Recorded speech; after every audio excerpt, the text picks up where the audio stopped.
1వ తారీఖు డిసెంబర్ నెల 2024 నుండి 10వ తారీఖు డిసెంబర్ 24 వరకు గోచార ఫలితాలు తెలుసుకునేటువంటి ప్రయత్నం చేద్దాం. ఈ కుంభరాశి వారికి జన్మంలోనే శని అంటే ఇది కూడా ఏలినాటి శని. అందుచేత అంత ప్రతికూలమైన ఫలితాలే ఉంటాయి, కానీ అనుకూలమైన ఫలితాలు అయితే ఏమీ ఉండవు. ఎంత స్వక్షేత్రమైనప్పటికీ కూడా ఇక్కడ క్షేత్రంతో పని లేదు, ఉన్నటువంటి స్థానాన్ని బట్టే వస్తుంది. కాబట్టి ఇక్కడ మీకు శని భగవానుడు జన్మంలో మంచి ఫలితాలు ఇవ్వజాలడు. దుష్ట ఆలోచనలు, లేకపోతే దుష్ట నడవడిక, లేకపోతే దేవుడి మీద భక్తి కొంచెం సడలటము, కొంచెం అనారోగ్య సమస్యలు. శని భగవానుడు మీరు అందరికీ అనుభవంలో ఉంటుంది.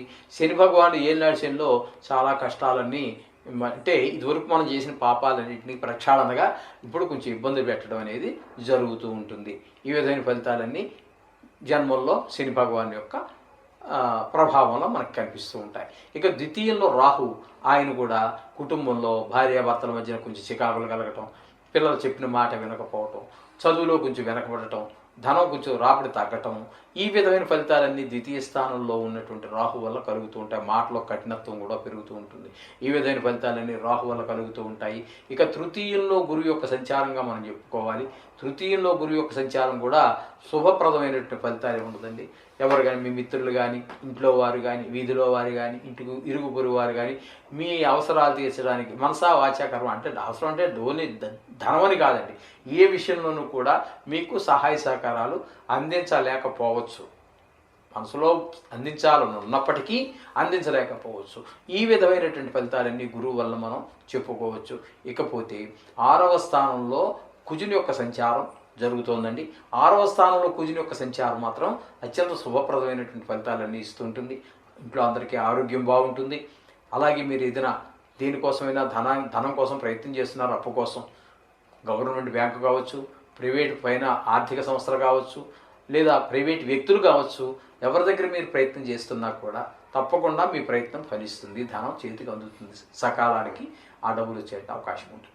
లేదు మీరు ఇంతకుముందు ఎవరికో అప్పిచ్చారు, ఆయన కొంచెం ఇబ్బంది పెడుతున్నాడు, ఆయనకి మీకు ఈ 6వ స్థానంలో కుజ సంచార ప్రభావం వల్ల మీకు కాలం అనుకూలంగా మారి ఆయన ఎప్పటి నుంచో ఇబ్బంది పెడుతున్నటువంటి ఆ మనిషికి డబ్బులు అంది ఆ మనిషి మీ యొక్క రుణాన్ని తీర్చేయగలగవచ్చు. ఈ విధమైన ఫలితాలన్నీ మనకి కుజుడు 6వ స్థాన సంచారం వల్ల జరుగుతూ ఉంటాయి. ఇకపోతే 8వ స్థానంలో కేతు యొక్క సంచారం జరుగుతోందండి. ఇది అత్యంత అనుకూలమైనటువంటి ఫలితాలు ఏమీ ఇవ్వదు. అత్యంత అనుకూలం కాదండి, మామూలు ప్రతికూల ఫలితాలన్నీ ఇస్తూ ఉంటుంది. ఇక్కడ ఏంటంటే పెద్ద దుఃఖం ఏదైనా వచ్చే అవకాశం ఉంటుంది. అలాగే కొంచెం దుర్వార్తలు వినే అవకాశం ఉంటుంది. ధన నష్టం జరిగే అవకాశం ఉంటుంది. కొన్ని సందర్భాలలో అవమానం పాలవలసినటువంటి పరిస్థితులు కూడా ఏర్పడుతూ ఉంటాయి. ఈ విధంగా 8వ స్థానంలో కేతు సంచారం వల్ల. ఇకపోతే మనకి భాగ్యస్థానంలో బుధుని యొక్క సంచారం జరుగుతోందండి. భాగ్యస్థానంలో బుధుని యొక్క సంచారం శుభ ఫలితములను ఇవ్వజాలదు. అన్నీ కూడా మనకి ఈ ధనం ఆదాయం తగ్గటము, వ్యాపారం సరిగా నడవకపోవటము, వృత్తిలు పరమైనటువంటి వ్యవహారాల్లో కొన్ని చికాకులు కలగటము, ఇట్లాంటివన్నీ ఉంటాయి. ధనం చేతికి అందకపోవటము, ఈ విధంగా మొత్తం మీద కొంచెం చికాకు కలిగించేటటువంటి వ్యవహారంగానే ఉంటుంది ఈ బుధునితోటి. ఇకపోతే 10వ స్థానంలో రవి యొక్క సంచారం జరుగుతుంది. రవి యొక్క సంచారం 10వ స్థానంలో మాత్రం చాలా అనుకూలమైనటువంటి ఫలితాలు ఇస్తాడు ఆయన. అక్కడ రాజకీయంగా మీరు మీదే పై చేయవటం, దాని యొక్క ఉద్యోగ విషయాల్లో, వ్యాపార విషయంలో దాన్ని మీరు మీదే పై చేయగా ఉండటం, ధనాదాయం పెరగటము, అట్లాంటి లేదా ప్రమోషన్ రావటము, లేదా ఏదో మంచి ఈ కృషికి తగిన ధనం కలగటము ఇత్యాదులన్నీ కూడా మనకి 10వ స్థానంలో రవి యొక్క సంచారం వల్ల కలుగుతూ ఉంటాయి. ఇకపోతే ఏకాదశ ద్వాదశ స్థానాలలో అంటే 11, 12 స్థానాల్లో శుక్రుని యొక్క సంచారం కూడా అత్యంత శుభప్రదమైన ఫలితాలు ఇస్తూ ఉంటుంది. ఒకదాన్ని మించి ఒకటి ఇస్తూ ఉంటాయి. అందుచేత వీరు సినిమా రంగంలో ఉన్నటువంటి వారికి, టీవీ రంగంలో ఉన్నటువంటి వారికి, అలాగే షేర్ మార్కెట్లో వ్యాపారం చేసేటటువంటి వారికి, అలాగే